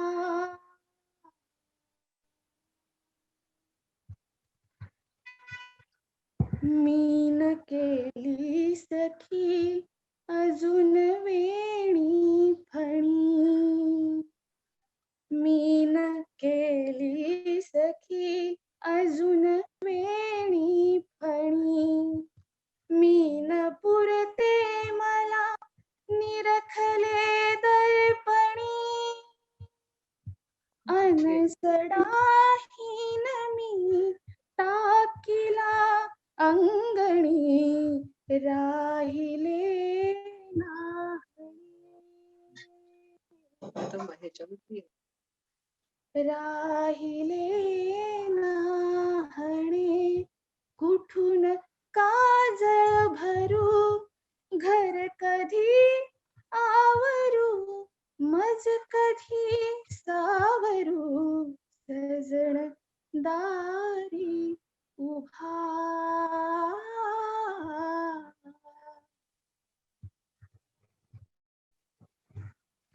मीन दुबळी कुडी अजून शृंगारली,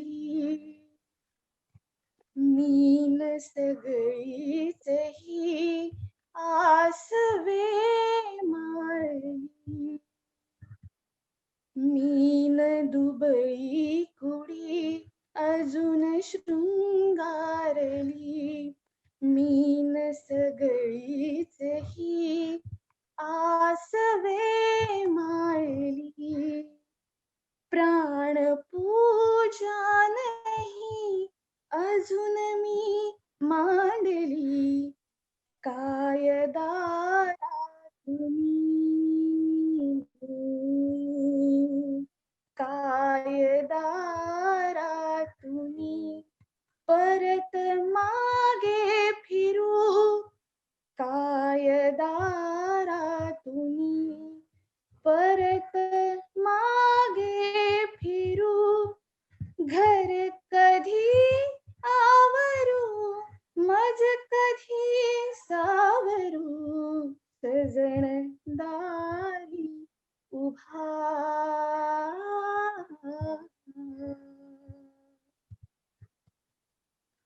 बघ पुन्हा वाजली थाप दारावरी,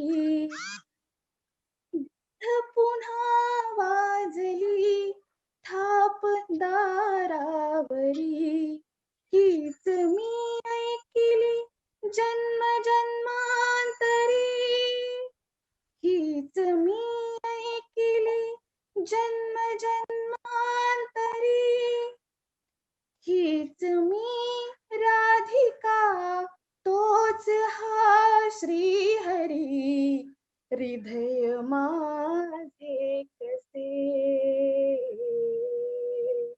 हृदय माझे कसे, मीच हृदयी धरू घर कधी आवरू, मज कधी सावरू, सजन दारी उभा.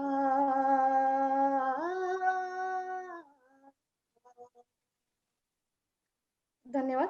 विनीता, क्या बात आहे. over to you. फार छान. असं तरी तुझ्या आवाजाचा पोतच वेगळा आहे. खरंच खूप वेगळ्या पद्धतीने सादर केलेलं हे गीत आहे आणि त्याची उंची आणि ते आव्हान तू स्वीकारलंस हे खरंच खूप मोठी गोष्ट आहे.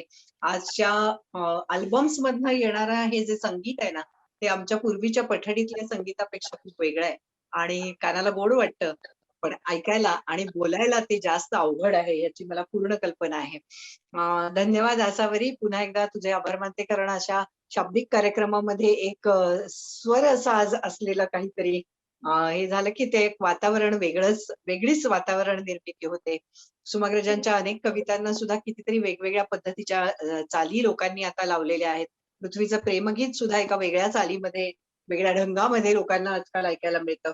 यानंतर आपण हा कार्यक्रम शेवटच्या चरणात पोचलेला आहे आणि आता सगळ्यावरती कळस चढवायला मी बोलवणार आहे पौर्णिमा नार्वेकरला. पौर्णिमा ही आमची मैत्रीण, ती सातत्याने इनोव्हेशन म्हणजे नवीन कल्पना करून काही पुस्तकं काढणे आणि बेसिकली तिच्या ललितबंध हा तिचा आवडीचा विषय आहे असं मला तिच्या लेखनातनं वाटतं. कुठल्याही गोष्टी म्हणजे एखादी छोटीशी गोष्ट जरी आयुष्यात घडली असेल तरी ती शब्दबद्ध करून खूप चांगली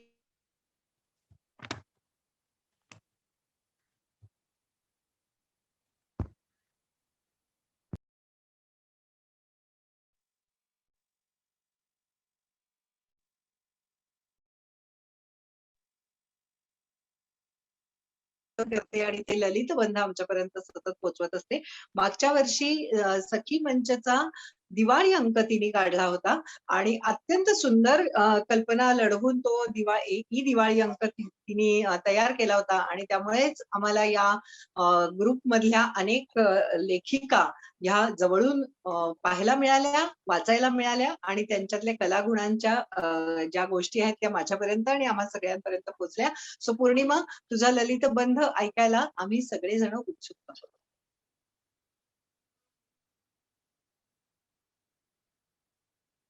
पौर्णिमा, पौर्णिमा, हॅलो, येतोय? नमस्कार. आजच्या या मराठी भाषा दिनाच्या सर्वांना शुभेच्छा. हा कार्यक्रम झूम द्वारे आयोजित केल्याबद्दल तेरे पॉलिसी सेंटरचे सर्वात आधी आभार. आणि आपल्या कामात व्यस्त असून सुद्धा विनीताने याची सूत्रे हाती घेतली त्याबद्दल तिचे सर्वांतर्फे मी आभार मानते. माझा गच्ची हा लेख मी आज वाचणार आहे. गच्चीविषयी मला खास आकर्षण आहे आणि प्रेम आहे, कारण माझ्या आईच्या घरी म्हणजे माझ्या माहेरच्या बिल्डिंगला गच्ची नव्हती, त्यामुळे गच्चीबद्दल मला खास आकर्षण आहे. माय डिअर गच्ची, लहानपणापासून पतंग उडवायला आणि सांगणं बघायला मी गच्चीवर यायचे. गच्ची सिनेमातील प्रिया बापटचे हे वाक्य आणि हा सिनेमाही गच्चीबद्दल खूप काही सांगून जातो. चाळ बिल्डिंग संस्कृतीत ज्यांचा जन्म झाला आहे त्यांना हे नक्कीच पटेल, कारण त्यांनी ते अनुभवलं असणार. दादरला आमच्या ए विंगच्या बिल्डिंगला 4थ्या मजल्यावरती मोठी गच्ची होती. संक्रांत जवळ आली की त्या गच्चीत आम्ही पतंग उडवायला जात असू. ती गच्ची उंचावर आणि समोरच्या बिल्डिंग मध्ये असल्या कारणाने आजी काही आम्हाला पाठवायची नाही. फक्त पतंगीच्या सीझनला तेवढी सूट असायची, कारण तेव्हा आमच्या बरोबर घरातील कोणीतरी मोठी माणसं असायची. आमच्या सी विंगला काही गच्ची नव्हती. त्याचं खूप वाईट वाटायचं. पण माझ्या बाजूला म्हणजे आजोळी इलम महाल बिल्डिंगला मात्र प्रत्येक माळ्यावर गच्ची होती. याचं मला खूपच अप्रूप होतं. आमच्या घराची खिडकी आणि बाजूच्या बिल्डिंगची गच्ची समोरासमोर होती. खिडकीतून मी त्या गच्चीतल्या गमती जमती अनुभवायचे. सकाळी काही मंडळी पेपर वाचायला यायची, तर काही कोवळी उन्हं अंगावर घ्यायला. 11 नंतर उन्हं आली की वाळवणं किंवा कपडे सुकत घातले जायचे. संध्याकाळी मुले खेळत असायची, तर कुणी अभ्यास करत. रात्री बरेच जण गच्चीत आकाशातील तारे बघत शांत झोपायचे. माझे आजोबा म्हणजेच आईचे वडील सकाळी आणि संध्याकाळी नेमाने आमची चौकशी करायला गच्चीत येऊन आम्हाला हाका मारायचे. हा त्यांचा नेम ते हयात असेपर्यंत कधी चुकल्याचे मला तरी आठवत नाही. आमच्या घरी किंवा आईच्या माहेरी काही खास पदार्थ केला की त्याची देवाणघेवाण काठीला पिशवीत डबा घालून व्हायची. आमची खिडकी आणि आजोबांची गच्ची याच्यातील अंतर इतकं कमी होतं. आम्ही बहीण भाऊही गच्चीत खेळण्यासाठी जात असू. मे महिन्याच्या सुट्टीत खास करून, कारण आजी आम्हाला खिडकीतून पाहू शकत होती. त्यामुळे तीही आजोळी खेळायला पाठवायची. मी, नीता मावशी, भावना मावशी आणि त्यांच्या मैत्रिणी खूप खेळायचो. रात्री झोपायला सुद्धा मी आजोळी जायचे, कारण गच्चीत झोपायला मिळणार म्हणून.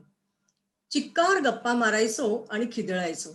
मग आजोबा चिडायचे आणि म्हणायचे, किती हसता तुम्ही पिदी पिदी, झोपा आता.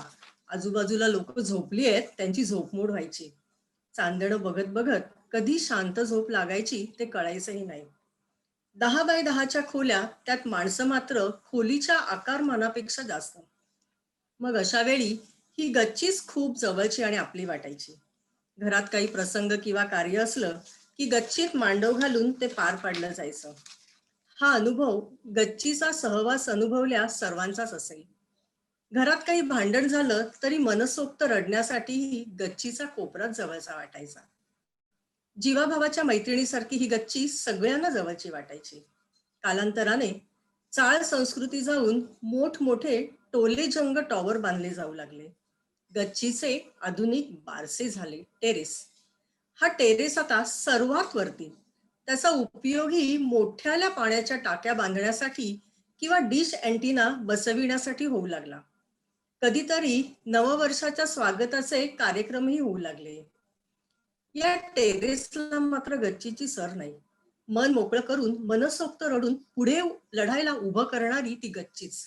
या टेरेसचा उपयोग मात्र हताश झालेल्या मनाला आत्महत्या करण्यासाठी म्हणून काहींनी करून घेतला. अशा प्रसंगाने टेरेस बद्दल आपुलकी वाटण्यापेक्षा भयच जास्त वाटू लागले. टेरेसशी आपलेपणाचे नाते नाही जोडले गेले. गच्ची ती गच्चीच.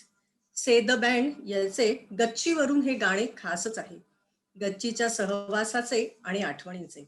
ते गाणे ऐकलं की मन परत गच्चीची सफर करून येतं आणि ताजतवान होतं. आहेच मुळात ही गच्ची जवळची. खूपच छान.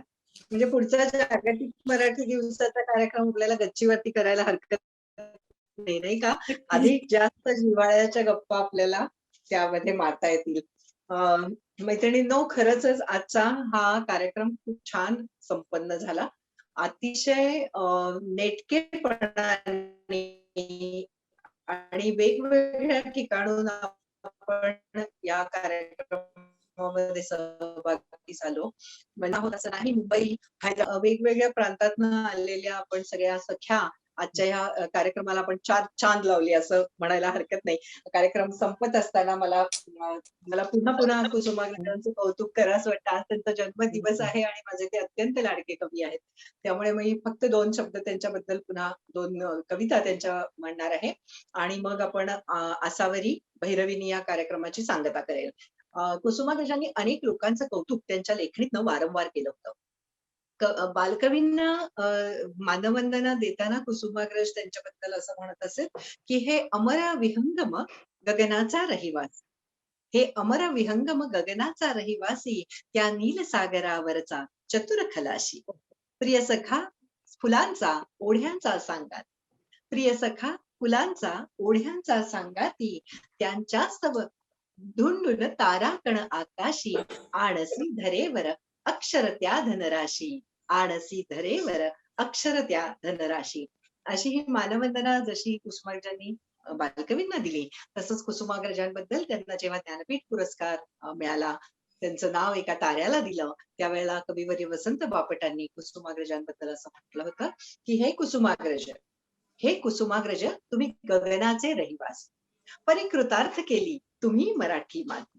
या मातीमधल्या असंख्य अणुरेणूंची जोडलीत साऱ्या नक्षत्रांची नाती.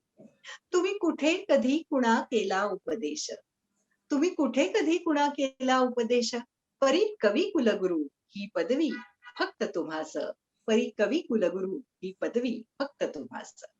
आणि त्यांच्याच भाषेत सांगायचं तर आज आपण ज्या एका ओढीनं, ज्या एका रूढीनं इथे आपण सगळेजण जमलो आहोत, या आपल्या सर्वांच्या साठीची ही माझी शेवटची कविता. आणि त्याच्यानंतर अर्थातच आसावरीच्या भैरवीनी आपण कार्यक्रमाची सांगता करणार आहोत.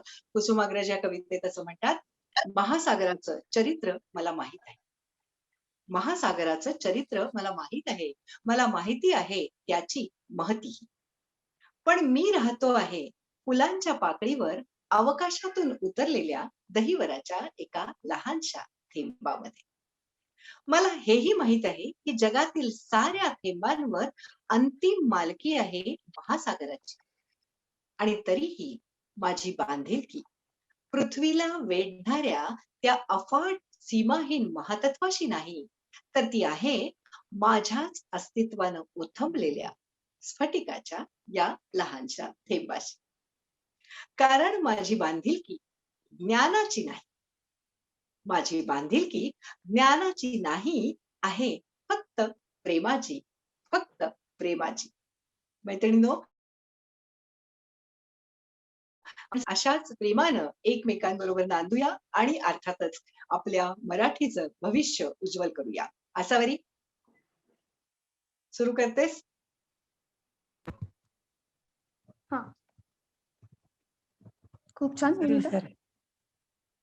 आता खर तर माझ्यासाठी हा खूप अवघड एक टास्क आहे, आणि कारण पंडितजींचं गाणं म्हणणं, किमान त्याचा प्रयत्न तरी करणं, ही सुद्धा खूप अवघड गोष्ट आहे. तरी सुद्धा आपण या कार्यक्रमाची सांगता या भैरवीने करूया. सुरू करते.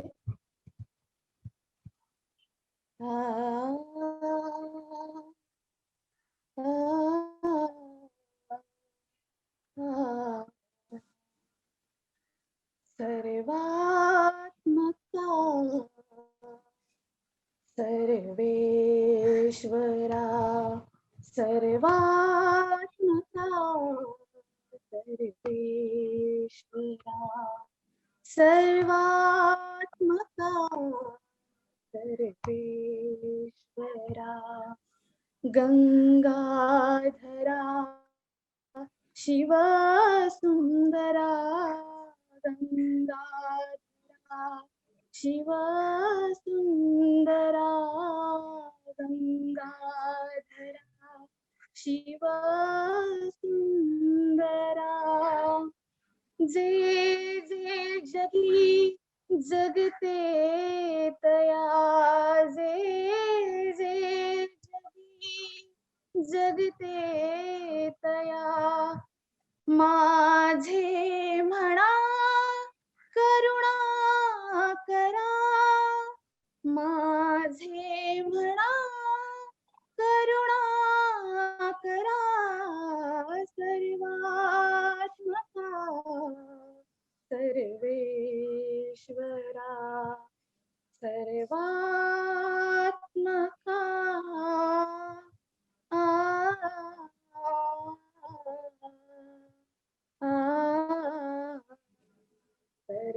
सर्वात्मका सर्वेश्वरा, आदित्यया तिमिरात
म प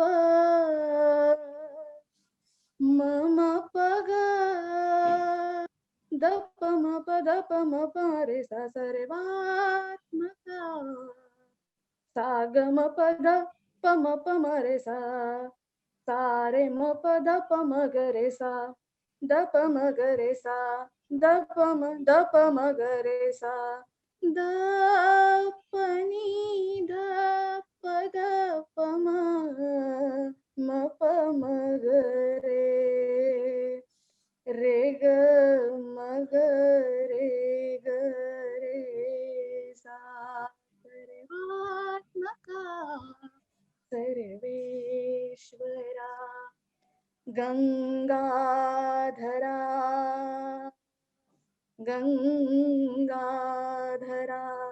गंगाधरा शिव सुंदरा गंगाधरा शिव सुंदरा जे जे जगी जगते तया माझे म्हणा करुणा करा माझे म्हणा करुणा करा सर्वात्मका सर्वेश्वरा